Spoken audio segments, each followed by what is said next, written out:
સુરતના ચોક બજાર police station વિસ્તારમાં પિતાએ જ પુત્રીની હત્યા કરી દીધી। કોઝવે પાસે આવેલા સુમન મંગલ આવાસમાં હત્યાની આ ઘટનાને અંજામ આપવામાં આવ્યો।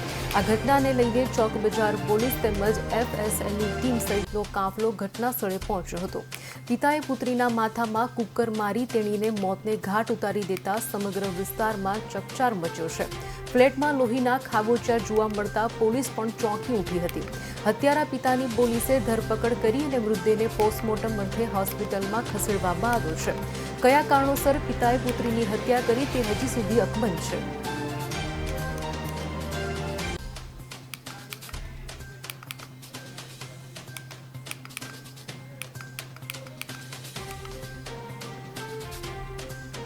સુમન મંગલ આવાસ ફરીમાતા રોડ ચોક બજાર પોલીસ સ્ટેશન વિસ્તારમાં ફરિયાદી ગીતાબેન મુકેશભાઈ પરમાર કે જેઓની દીકરી હેતાલીબેન ઉંમર 18ની એના પિતા દ્વારા ઘરકામ બાબતે ઝઘડો થતા કુકર દ્વારા પોતાની દીકરીને માથામાં અને મુખ ઉપર ગંભીર ઈજા પહોંચાડેલી, જે બપોરે આશરે 2 વાગ્યાના સુમારે સ્મીમેર હોસ્પિટલમાં એડમિટ કરવામાં આવેલા અને ગંભીર ઈજા થતાં ફરિયાદ દાખલ કરવામાં આવેલી અને મોડી રાત્રે ડૉક્ટર સાહેબે તેને મરણ જાહેર કરેલી હતી।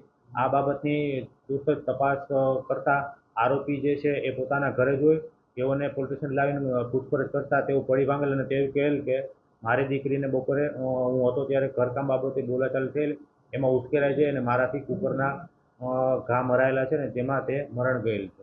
શહેરના ચોક બજાર પોલીસ સ્ટેશનની હદમાં આવેલા સિંગણપોર કોચવે ખાતે આવેલા સુમન મંગલ મુખ્યમંત્રી આવાસના 7મા માળે પિતાએ પુત્રીની હત્યા કરતા સમગ્ર વિસ્તારમાં ચકચાર મચી ગઈ છે।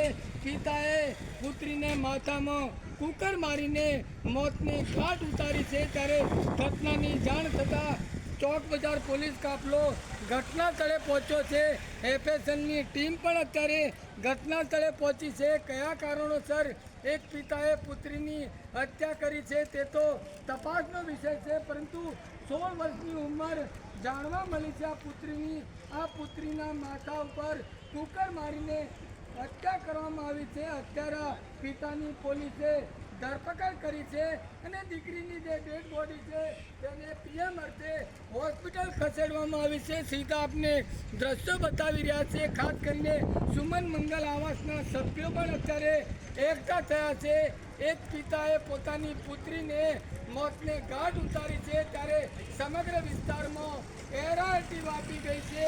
આપને દ્રશ્યો બતાવી રહ્યા છે। મુખ્યમંત્રી આવાસ યોજના અંતર્ગત જે સુમન મંગલ નામે જે આવાસ બનાવવામાં આવ્યા હતા, આવાસના 7મા માળે એટલે કે 702 ફ્લેટ નંબરમાં રહેતા મુકેશ જયસિંહભાઈ પરમારે પોતાની પુત્રીની હત્યા કરી છે। ત્યારે હત્યાની ઘટનાને લઈને પોલીસે સમગ્ર મામલે તપાસ હાથ ધરી છે।